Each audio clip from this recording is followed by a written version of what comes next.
Pemirsa, Komisi Pemberantasan Korupsi atau KPK sukses menggelar acara adu gagasan anti korupsi bersama pasangan calon presiden dan wakil presiden. Gelaran acara debat bersama Capres-Cawapres ini pemirsa dilangsungkan pada Rabu malam di Gedung KPK Jakarta. Ketiga pasangan calon presiden dan wakil presiden menghadiri acara Paku Integritas KPK ini. Sesuai nomor urut, para paslon menyampaikan komitmen mereka terkait aksi pemberantasan korupsi. Kegiatan ini merupakan pembekalan anti korupsi untuk penyelenggaraan berintegritas atau Paku Integritas oleh KPK. Pendamping dari calon presiden dan calon wakil presiden nomor urut 1, 2, dan 3. Kami harapkan Bapak...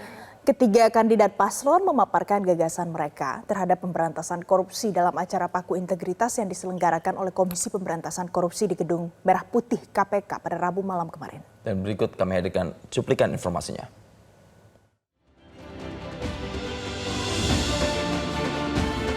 Ketiga pasangan calon presiden dan wakil presiden pemilu 2024 menyampaikan komitmennya dalam rangka pemberantasan korupsi di acara Paku Integritas KPK kemarin. Pemaparan dimulai sesuai nomor urut Capres dan Cawapres. Adapun paslon nomor urut 1 menginginkan kembalinya kepercayaan publik kepada KPK serta mengembalikan standar etik yang tinggi di tubuh KPK. Bahwa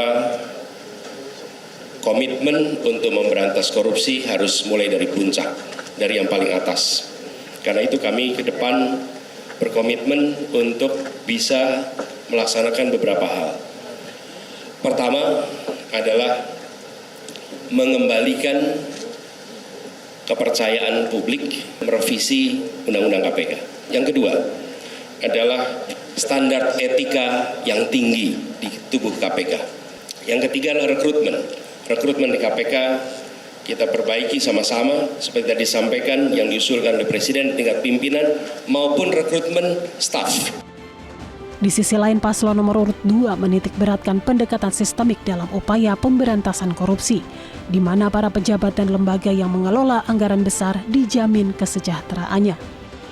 Kita harus dengan secara realistis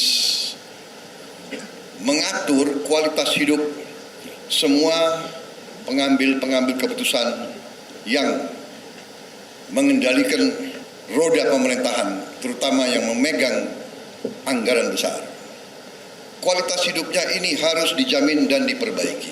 Seorang pejabat yang mau menjabat jabatan penting harus transparan. Karena itu saya sangat dukung LHKPN untuk ditegakkan dan diberi sanksi manakala LHKPN itu tidak jujur.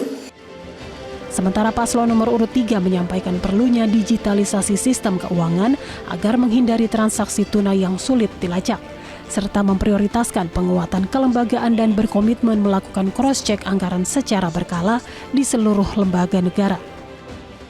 Menggandakan anggaran, bagaimana caranya pertumbuhan ekonomi dihitung betul-betul, governance dilakukan, hukum ditegakkan. Pasti pendapatan akan mengalir dengan baik karena potensi kita tinggi. Yang berikutnya adalah sikat KKN dan tentu saja menegakkan kode etik, lalu mengawasi kekayaan yang tidak sesuai dengan profil. Saya kira Nusa Kambangan tempat terbaik untuk itu. Dan komitmen ini bisa berjalan kalau ada contoh. Maka sinergi antar lembaga menjadi penting. Cross check berkala anggaran dari seluruh lembaga yang mengelola anggaran, termasuk publikasi hasil audit lembaga. Ini untuk meningkatkan kepercayaan masyarakat. Penanganan korupsi bukan hanya tanggung jawab KPK, tapi tanggung jawab kita semua. Usai menyampaikan komitmennya, ketiga paslon menerima jaket dari KPK yang menjadi simbolis atas visi, misi, dan komitmen yang telah disampaikan, serta menerima rekomendasi penguatan anti korupsi. Dari Jakarta, Tim Liputan Metro TV. Baik, silakan juru foto untuk mengabadikan. Pemirsa, 3 calon presiden dan wakil presiden pada Rabu malam kemarin telah memaparkan komitmen pemberantasan korupsi mereka di KPK. Lalu, apakah komitmen yang disampaikan akan mampu menurunkan angka korupsi di Indonesia? Untuk pembahasan selengkapnya, kita akan bergabung dengan peneliti dari Indonesian Corruption Watch atau ICW, Agus Sunaryanto. Mas Agus, selamat pagi. Halo, selamat pagi Mbak Valen, Mas Jasen.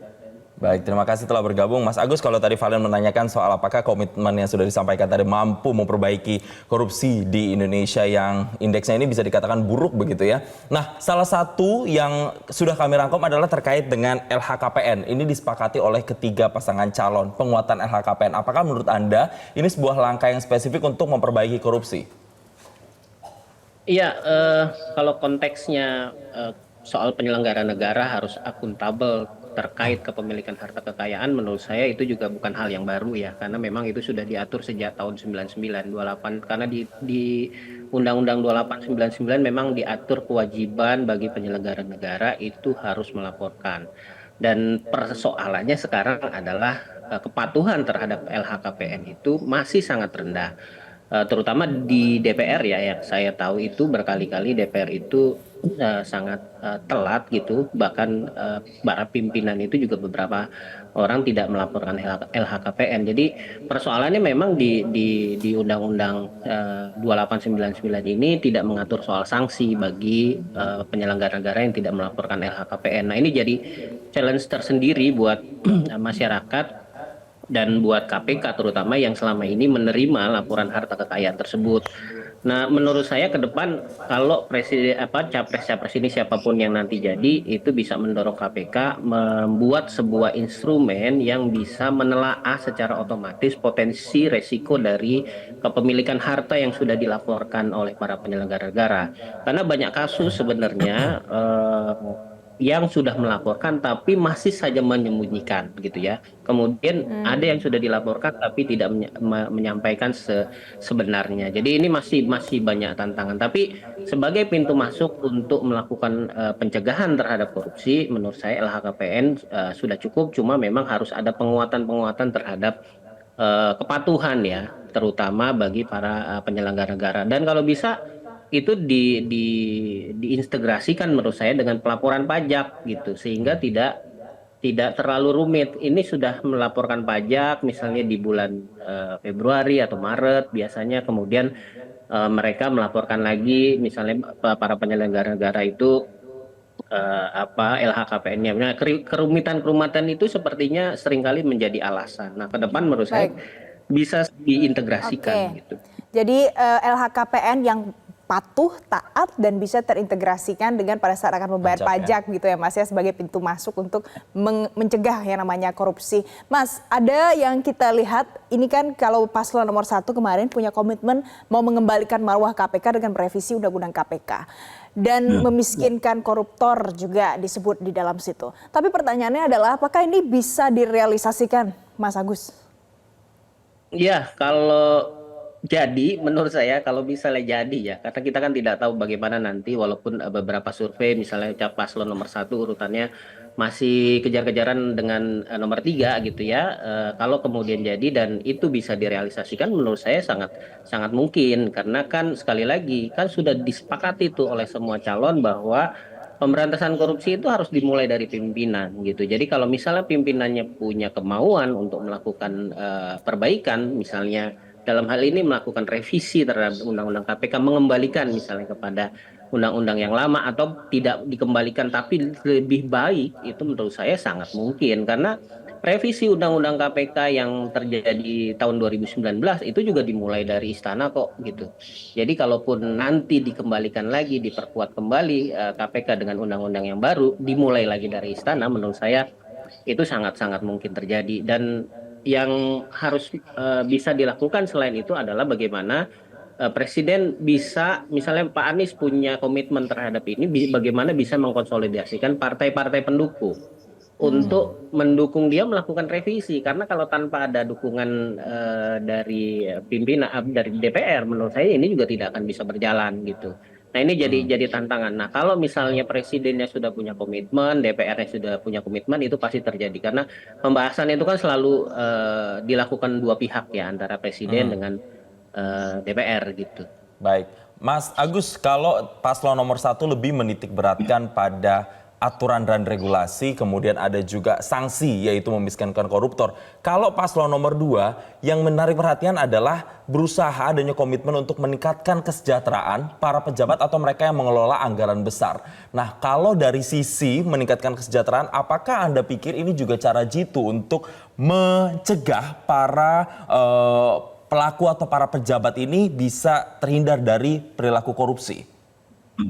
Ya, kalau saya melihat dari apa yang dijanjikan oleh Paslon 02 ya, kalau saya perhatikan dari beberapa kali debat gitu ya, yang diselenggarakan oleh KPU di debat pertama, 2 dan 3, sepertinya program unggulannya adalah melakukan meningkatkan kesejahteraan, terutama misalnya kalau bicara konteks hukum adalah aparatur penegak hukum, misalnya kehakiman, kepolisian, kejaksaan gitu ya.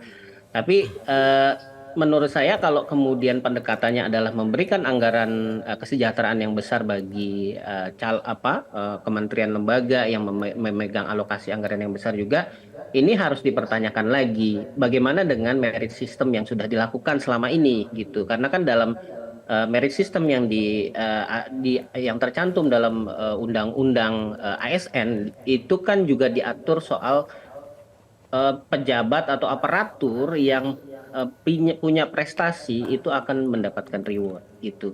Jadi ini yang menurut saya proporsinya juga harus imbang gitu ya. Jangan kemudian orang-orang yang megang alokasi besar misalnya pengadaan barang dan jasa, perizinan dan lain-lain itu kemudian diberikan uang yang besar, nanti akhirnya khawatirnya semua akan berebut ke situ gitu. Baik, Mas Agus, jadi itu ada sistem reward and punishment, tapi juga perlu dihitung-hitung apakah nanti bisa menimbulkan lebih banyak lagi orang berebut ke sana. Nah, Mas Agus, kalau paslon yang satu lagi, ini juga menekankan Jason untuk pembangunan infrastrukturnya begitu kali ya, karena menekankan bagaimana pentingnya digitalisasi sistem keuangan, kemudian meminimalisir yang namanya rangkap jabatan dan kepastian hukum juga disebut di dalamnya. Menurut Mas Agus, apakah dari digitalisasi sistem keuangan yang sudah ada sekarang ini bisa untuk mencegah korupsi?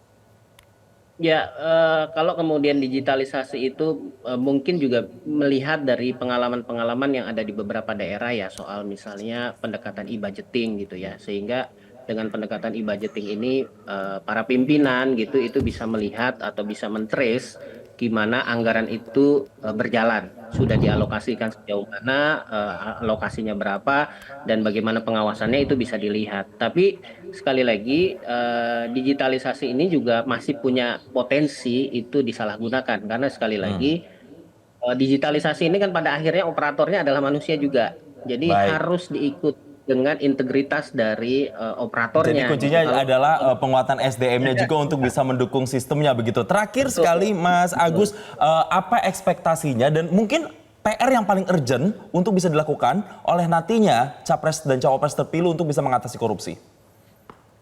Ya, PR-nya adalah menurut saya bagaimana bisa melibatkan publik gitu dalam memperkuat strategi pemberantasan korupsi.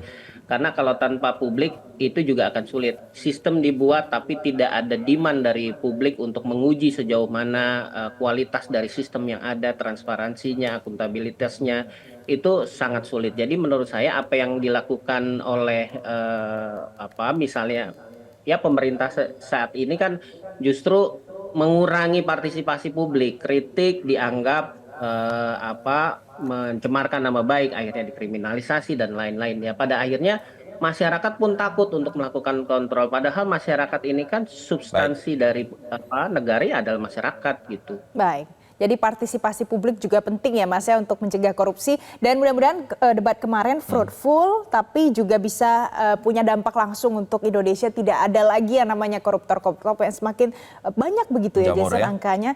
Terima kasih Mas Agus sudah bergabung bersama kami pagi hari ini di Selamat Pagi Indonesia. Jelajahi cara baru mendapatkan informasi. Download Metro TV Extend sekarang.